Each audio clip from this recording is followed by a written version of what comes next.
राधे राधे दोस्तों। मैं इलेक्ट्रोहोम्योपैथ doctor RB. Goswami, दोनों ग्रुप के सभी सम्मानित चिकित्सक बंधुओं का और जो यूट्यूब पर हमारे फॉलोअर्स हैं उन सभी का तहे दिल से हार्दिक अभिनंदन करता हूं। दोस्तों, इलेक्ट्रोहोम्योपैथी में प्रैक्टिस ऑफ मेडिसिन के अंतर्गत पिछले कुछ वीडियो से हम जो है ग्रीष्म और वर्षा ऋतुकालीन रोगों पर चर्चा कर रहे हैं। आज इसी क्रम में हम वर्षा ऋतु में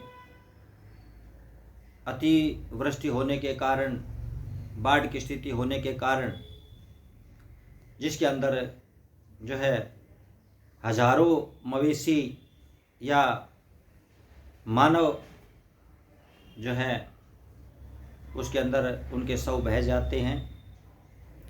ऐसे में जो है ये बीमारी फैलने की बहुत आशंका होती है और उस बीमारी का नाम है कोलेरा हैजा।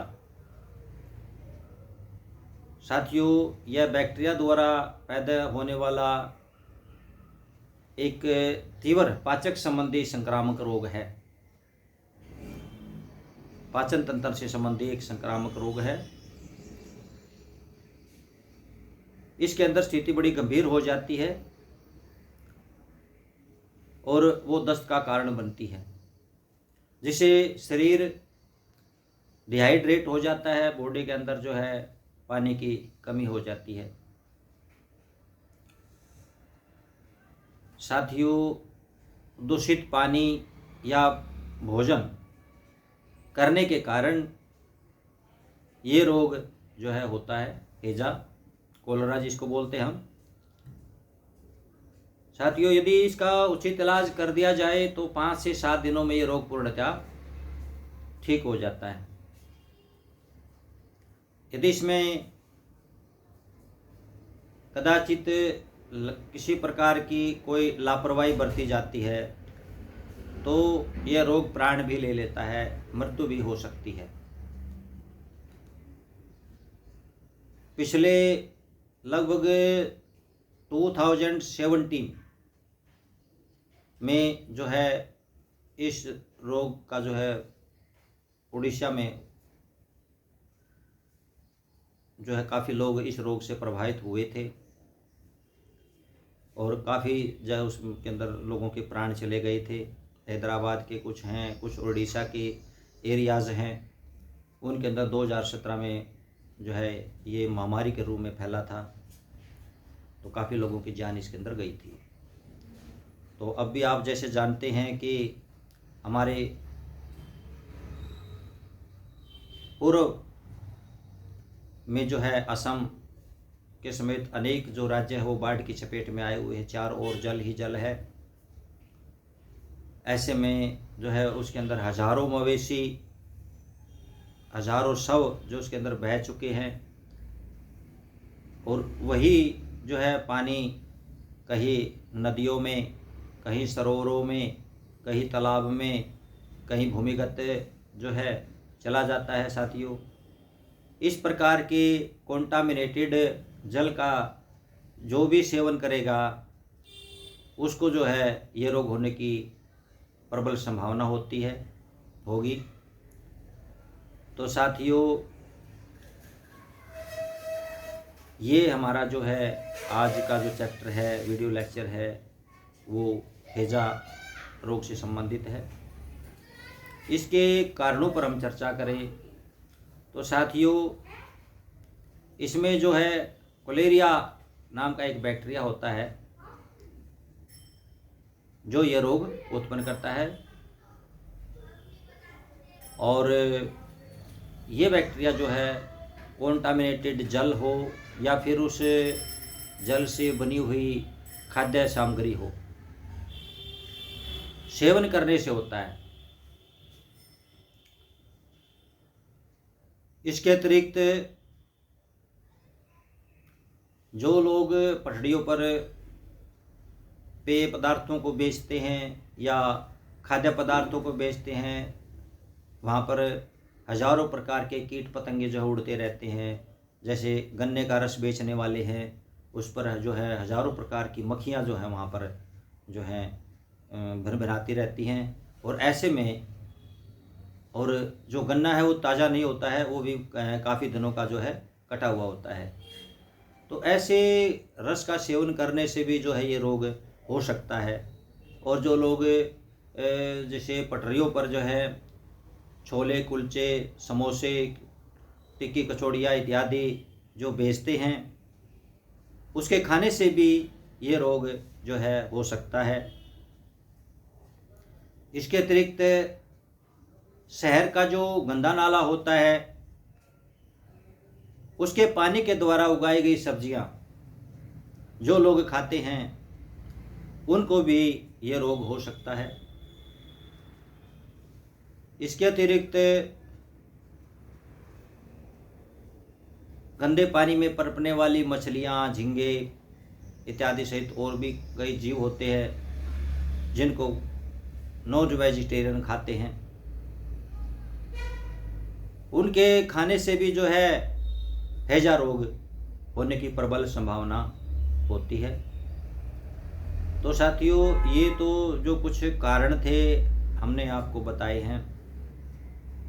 इसके लक्षण क्या है? लक्षण तो आप जानते हैं कि उल्टी के साथ में जो है इसके दस्त आते हैं। उल्टी और दस्त, देसी भाषा में मुंह पेट बोल देते हैं, मुंह पेट एक हो गया। यानी उल्टियों का पता नहीं, दस्तों का पता नहीं, कितनी बार उल्टी आ रही है और कितनी बार जो है दस्त उसको लग रही है।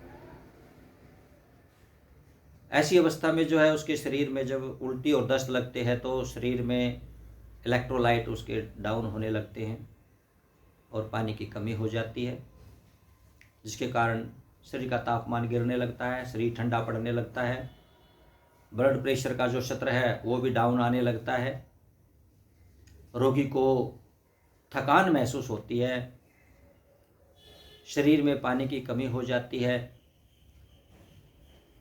मुंह से जीवा जो है वो बिल्कुल सूखी हुई होगी, नाक बिल्कुल सूखी हुई होती हैं, आंखें बिल्कुल सूखी हुई होंगी, आंखों के अंदर जल नहीं होगा। तो इस प्रकार के जो लक्षण जिस रोगी के अंदर दिखे तो समझ ले कि वो कोलरा से पीड़ित पेशेंट है। तो साथियों, इसका यदि उचित समय पर ट्रीटमेंट ना दिया जाए, इलाज ना करा जाए, तो काफ़ी गंभीर स्थिति इसके अंदर बन जाती है। तो साथियों, इलाज करने के साथ साथ में सावधानियां बरतनी भी बहुत ज़रूरी है। सावधानियों में जो है पानी साफ सुथरा पिएं, स्वच्छ व ताज़ा पानी से बने हुए भोजन का सेवन करें, ताज़ा भोजन करें। फल सब्जियां जो हैं वो शुद्ध जल से धुली हुई हों और ताज़ी हों, ऐसी सब्जियों का सेवन करें। पानी को उबाल करके या फिर फिल्टर करके पिया जाए।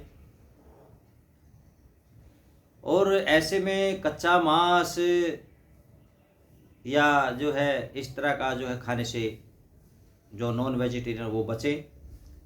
तो इस प्रकार कुछ सावधानियां यदि इसके अंदर रोग के अंदर बरती जाए तो ये रोग जल्दी ठीक हो जाता है।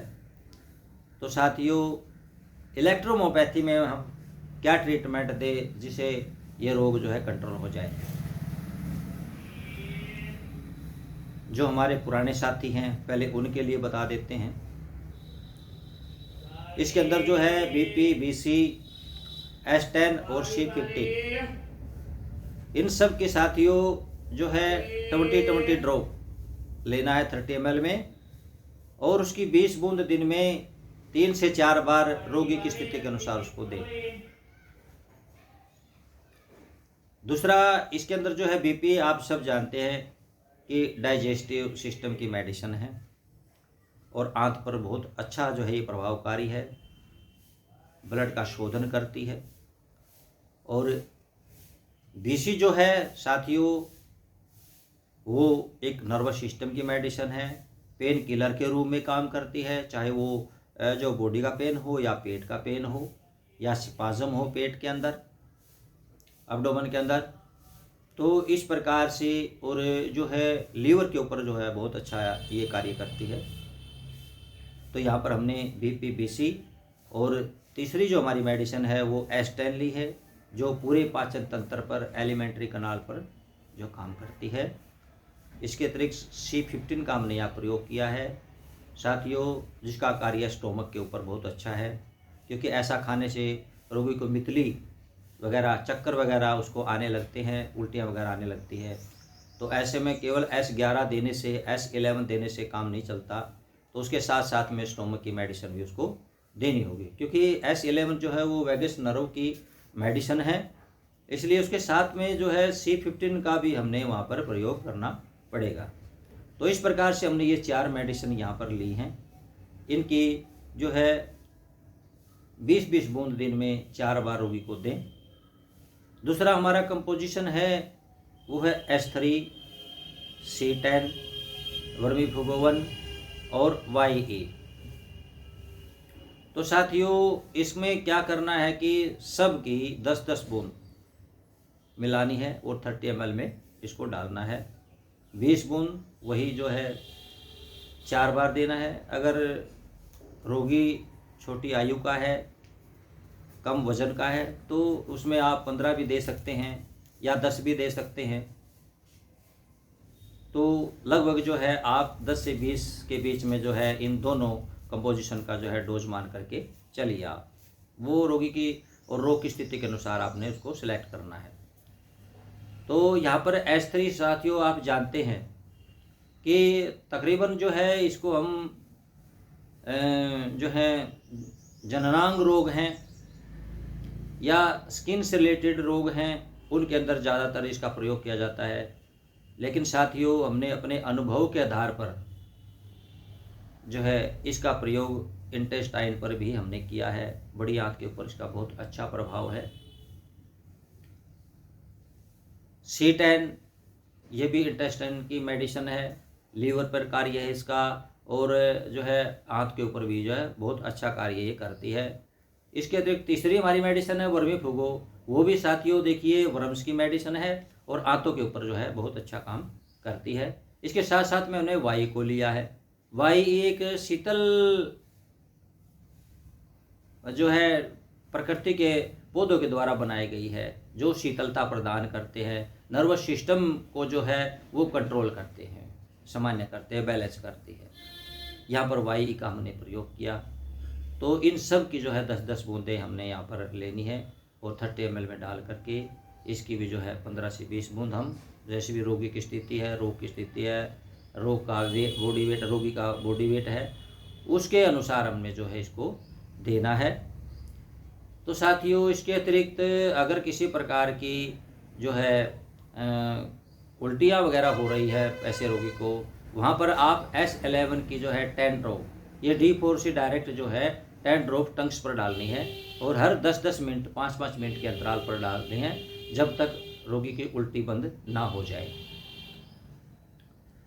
तो साथियों ये हमारे जो पुराने डॉक्टर उनके लिए था। जो अभी नए नए न्यू बिगिनर हैं वो कैसे करें साथियों, उनके लिए हमने इस प्रॉब्लम को सोल्व किया है और उनके लिए हमने जो है इसमें दिस डायरो जो है एक पेटेंट के रूप में हमने बनाई है और दूसरी जो है वो एसिडो डी के रूप में बनाई है।